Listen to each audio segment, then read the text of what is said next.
You're listening to Sox in the Basement, a production of the Broadcast Basement Limited, where every show is 30 minutes of good and comes from a basement bar on the south side of Chicago. Pull up a stool, pour a cold one, and join us right now for Sox in the Basement. Heard everywhere podcasts can be found, and always at soxinthebasement.com. There are a lot of topics that we could cover on this episode of Sox in the Basement. We could talk about Garrett Crochet and Luis Robert Jr.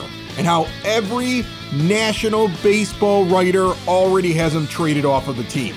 How so many people assume they're going to be moved, even though you have 3 more years of Luis Robert Jr. and 2 more years of Garrett Crochet after this season, and you're trading them in the hopes you can get a prospect as good as Garrett Crochet or Luis Robert Jr. And I think we've covered it already. If the White Sox trade these guys, they're saying we don't think we can compete for 3 years. Because you are not going to be able to find a Luis Robert Jr. at $20 million a year 2 years from now if you go out on the open market to try to get that kind of player, especially the way that this owner spends. Another thing we could talk about are the guys that are probably going, definitely going, have to go. Guys that are not part of the long-term plan, like Paul DeYoung's going, Tommy Pham's going. If they get a prospect back that they like, somebody they scout or they know about, and it seems with this new regime, you don't hear the White Sox are sitting in the stands learning about players in the system thing anymore. Instead, it seems like they already have an idea of what everybody has in each system and what they would want for the players they have to trade. We could talk about the thing nobody's talking about, Andrew Vaughn and Gavin Sheets.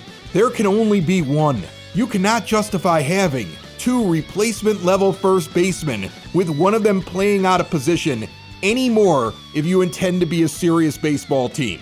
Vaughn got hot over the last couple of weeks. He hit .250 though over the last 7 days, so he's reverting back to the norm. And I think everything, or most everything, was a single. Gavin Sheets, a guy that almost didn't make the team, then came out hot, has reverted back to what he is.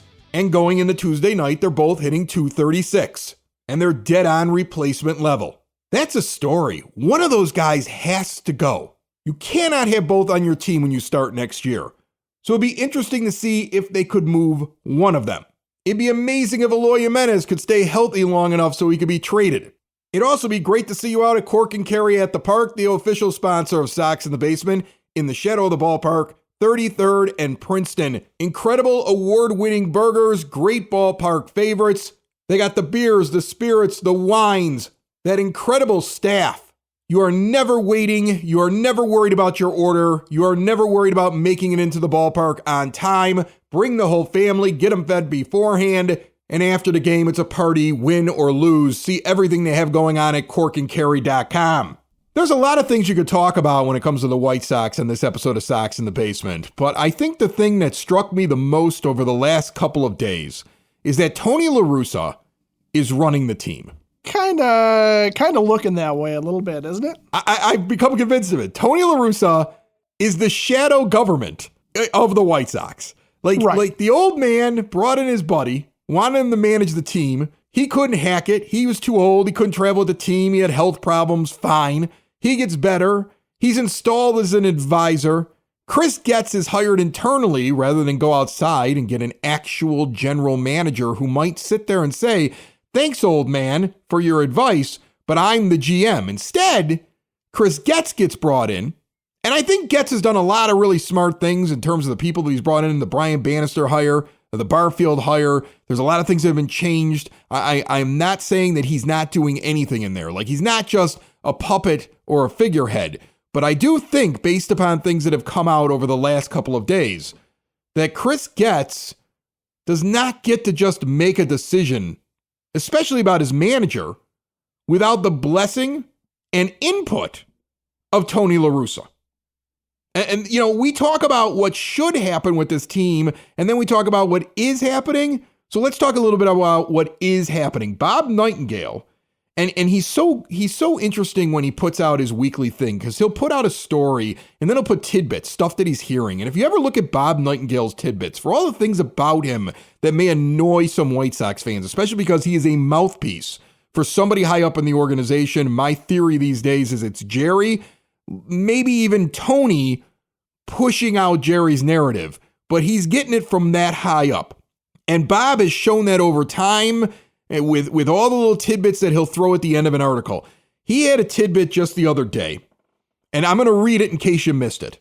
While Chicago White Sox manager Pedro Grifol's future is uncertain past this season, one name that is floating around internally as a potential replacement in 2025 is Skip Schumaker, manager of the Miami Marlins. So that tells me right there, based upon what Bob always seems to have in terms of the pulse and how high the pulse is in the White Sox organization, this is serious stuff and they're considering him. And I thought it was funny because James Fox was on this show. And if it wasn't on the audio version, it was definitely on the YouTube version. And we talked about Skip as a likely candidate because of Tony La Russa.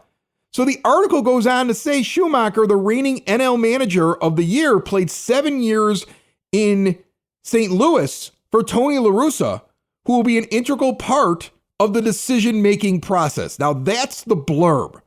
Right then and there you go, okay, everything that James Fox mentioned, anything you may have assumed about Tony La Russa, it's all right there from a Bob Nightingale that no matter how annoying you may find him from time to time because of the stuff that he reports as a White Sox fan, is generally dead on when he has these tidbits. And so I get the picture, Tony La Russa has a major part to play in the front office. And then that was confirmed to me when Darryl Van Schouwen put out an article in the Sun-Times on the 24th of June talking about Tony La Russa's role as a White Sox special advisor. And I don't blame the author. The author has to ask these questions. In fact, it's a great thing to be able to get access to Tony and have this one-on-one conversation and find out what Tony thinks his role is. But when I read the quotes in this article, it really sounds like an old guy playing coy. It sounds like a guy who's like, I'm just here to be an advisor and be around the team. I don't step on people's toes. But you can almost see the wink and the glint in his eye because he knows he holds a ton of sway because of his relationship with Jerry Reinsdorf. And I think La Russa is the shadow government in the White Sox front office. Well, it all makes sense. Like you said, Bob Nightingale is perched on high with the White Sox organization. I mean, he gets his information from the top pretty clearly because what he says generally has a grain of truth to it. And I'm sure Skip Schumaker, who, the Marlins are having a bad year, he's probably on the hot seat down there. I wouldn't doubt that he's available for the White Sox to snap him up. And I'm not necessarily against Skip Schumaker. I mean, sometimes these things I think get presented, and because of the negative feelings that we have as Sox fans about Tony La Russa based on what he did in the dugout the past couple of years, in his return tour, and, just the idea that he's Jerry's guy, doesn't necessarily mean that Skip Schumaker is a bad candidate to run a team. No, it's just the process that always gets me, Ed. The process is what gets me. Yeah, that's the problem, is that arriving at the right answer, but your work is wrong, is a real thing, right? You can get lucky and you can guess the right answer in a math problem, but if you show your work and your work is off, you're not going to get full credit for it. And that's the same thing Sox fans give to the White Sox is, look, you might sign a free agent, you might make a trade that really does work out, but if it's in spite of yourself because your process is flawed, we don't believe you're going to be able to repeat it, and we don't believe that this was skill or talent as a general manager, as a front office. We believe that it was sheer luck. And with Tony, yeah, the guy's got some insight into baseball. However, he, kind of like his boss Jerry, there's aspects of their knowledge of Major League Baseball, not the game itself, but the overarching organization, the league, okay, and the way the league runs. That's where they fall apart. And so for Tony to sit there and say, Skip Schumaker was one of my guys, okay, he was one of my utility infielders, and Tony La Russa loves him some utility infielders. So he has a great feel for Skip Schumaker as a baseball mind. There, I don't doubt that if I'm Chris Getz, and this is a candidate that has had some success, and as a guy that Tony La Russa says, Tony La Russa's got a good mind for the game, that Tony La Russa says, this is a guy that can run a dugout, this is a guy that can do this. I think you have to take that if you're Chris Getz. I mean, there is something to be said about it, but if all you're ever going to get is Tony La Russa guys, and if all you're ever going to get are guys that are Jerry approved because Tony says so, you're going to run out of guys really, really quickly. And you do need to be able, if you're Chris Getz, to your point about the process, Chris Getz needs to be able to sit there and say, thank you, Mr. La Russa. I appreciate your input, but I'm kind of liking the way the Dodgers do things. I want to read some of these quotes from the Sun-Times article. Before I do that, Sox in the Basement listeners, switch to a new age of life. Keep mom and dad, grandma and grandpa out of assisted living. Maybe you're getting older. You're trying to figure out how to get around the house. You're afraid that you might hurt yourself. You're living alone. It's all about getting around on your own, living independently, stair lifts, ramps, grab bars, lift chairs, even bathroom remodeling, all at Hyatt Home Medical Equipment. They work with your insurance and have 0% financing for qualified individuals. And Hyatt also has the latest and greatest in CPAP machines. If you're unhappy with your vendor, switch now. Get supplies directly mailed to you. And if you're down on the south side, stop by the showroom. They have testing rooms and they'll show you all your options you probably don't even know about. They also have the latest in continuous glucose monitors and any medical equipment you can probably think of. See everything Hyatt Home Medical Equipment has to offer at hhme.com. And I'll just take the quotes, things straight from Tony's mouth. My job description is absolutely zero in common with the vice president of the team. I'm a special advisor, which means I can advise throughout the organization. I evaluate talent. I'm not a scout. He tries to paint a picture that it's totally advisory. In fact, he says it right here. It's totally advisory, quote. You have opinions, but you don't go out there pushing them on anyone. That's not an advisor role. I don't have an agenda. I haven't had a thought about interfering. Very simply, build relationships so people in the organization know they can trust me. If this article doesn't come out a couple days after the Nightingale thing, I probably take it at face value. When it comes out a couple days after the Nightingale thing, it feels like a reporter did his job and said, I want to talk to Tony about what he really does, right? So the reporter's doing his job, but he was granted access and the answers were given to dispute something that the Nightingale blurb basically put out there and painted a picture of, which is one of Tony's guys is probably going to be hired because Tony has a lot of sway inside the front office. So now you have to come out and combat that. It's what they've been doing all year long. It's the way they've been doing things for decades, but you've seen this. We've talked about this. The PR machine that is the Chicago White Sox. I constantly call them a community baseball organization. It happens to be in Major League Baseball that is truly just a public relations machine built around a billionaire to protect his legacy and further it. That's what the White Sox are, unfortunately. At least the Jerry Reinsdorf White Sox. One day when he's dead, you would expect that to be different. But right now, that's what they are. And so I found it interesting that this article comes out just a couple of days after the little Nightingale blurb, when there's so much smoke around who's really making the decision about the manager and why haven't we fired the most inept and worst manager in White Sox modern history, in my lifetime. And I'm 47 years old. And worse than Boom Boom Bevington. Sorry, Boom Boom was dumb, but he wasn't as dumb as Pedro. Well, and the guy is holding on with his job, and we're wondering what they're going to do. The only good news I take out of the entire thing this week is that Pedro's gone at the end of the year.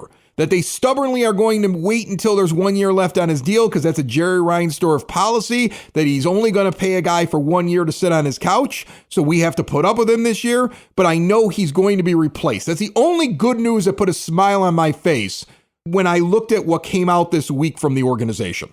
Yeah, well, and again, you take the pluses and the minuses. Now, one of the things that we're going through as White Sox fans, I think, if you look across a lot of major sports, when you get an owner who is old and who has been around the game a long time or has been in the ownership chair a long time, maybe not around the game, there's aspects of it that you feel like the modern game has passed them by. And in Tony La Russa's case, one of the things that I think we saw with him in the dugout was a little bit of him not having enough energy really to command a room anymore. The legend of Tony La Russa only went so far in terms of keeping the players and keeping their attention. So that there was some of that was just his age, his general health, and the rigors of being out on the road. And I think when Tony was here, you and I talked a lot about that, about how that's just life, man. It's not even a bad reflection on Tony. But there were aspects of the way that he approached things that you could kind of tell were rooted in his heyday, which his heyday was a long time ago at this point, right? He had not been a manager for a very long time and hadn't been a very successful manager, for a little while as well. And Jerry's kind of the same way. He bought the team in 1980, and he's looking at things from a similar prism, you feel like, to the way he looked at things in the 80s and the 90s, and not even really this century. So when Tony La Russa is making a pick, again, as White Sox fans, we have to be leery of, why are we not getting rid of Pedro now? Why are we waiting? Why does it matter? Who cares about the money, you billionaire who owns this team? Just get rid of this guy. We're waiting for a manager to leave his contract that it's already kind of known is not going to be with the Marlins next year, that they already have identified as this is the guy we should bring in.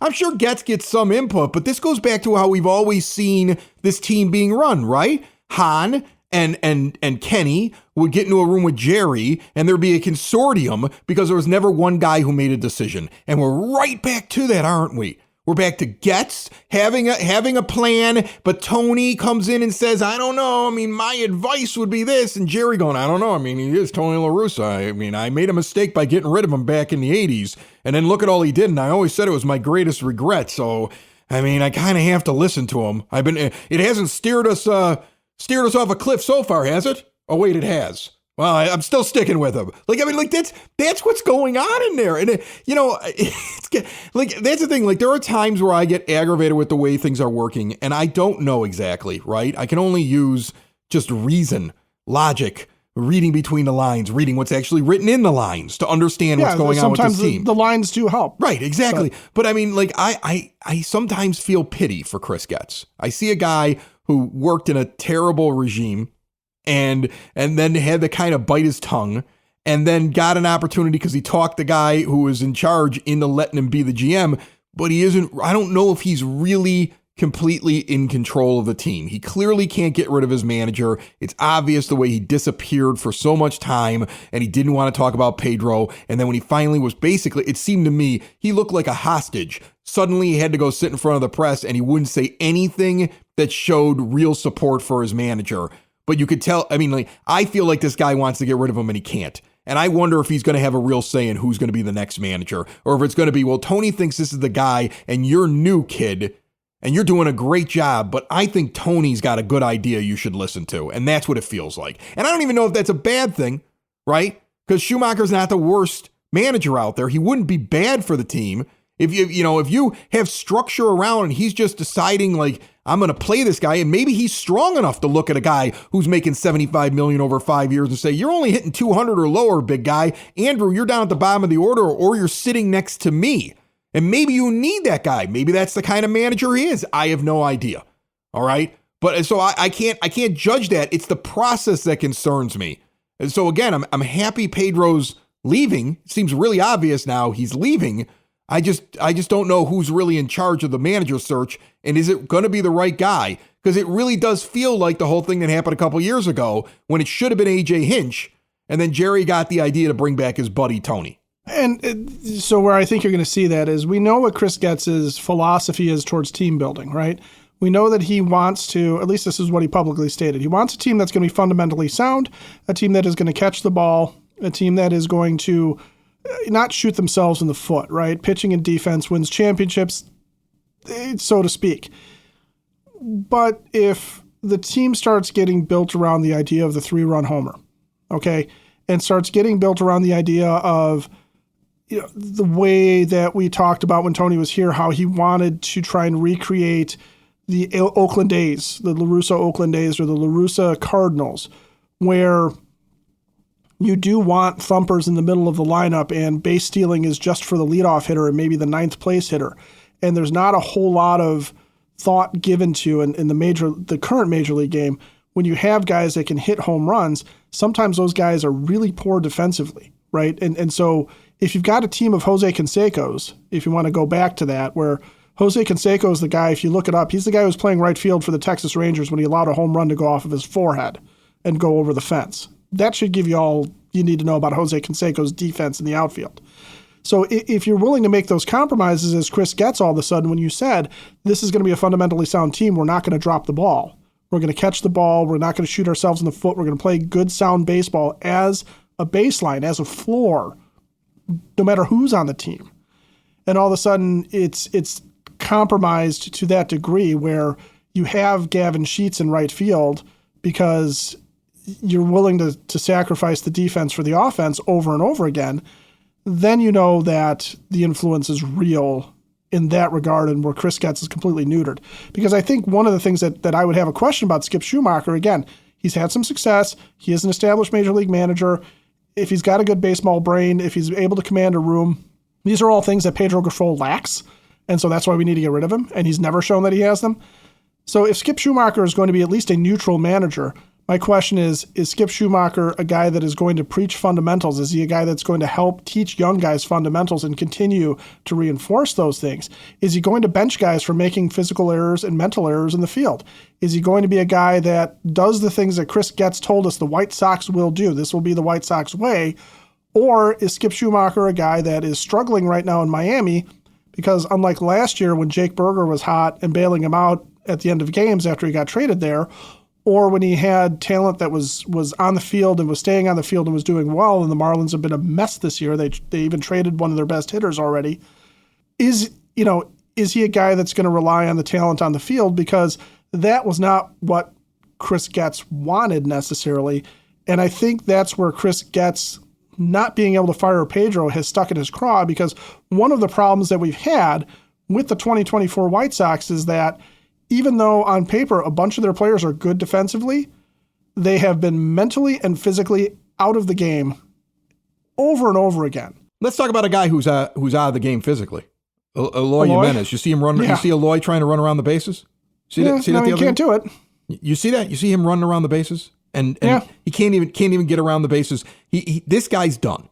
I know he drove in a couple of runs in the first inning on Tuesday night, but he's made out of glass or maybe sand. Every time he runs, you just expect him to fall down or break down or whatever. And I'm going to tell you right now, you get to the trade deadline and it's over and there's nothing you can do with him, and you know you're going to buy him out.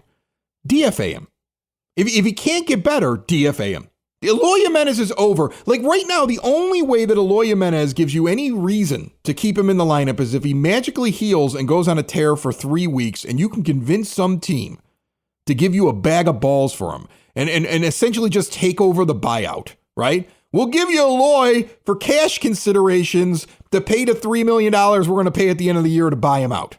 That's what you would want, or what, something like that. Like you're not even getting a player for this guy at this point. Here's how bad it is. You know what Eloy would be good for on the trade market?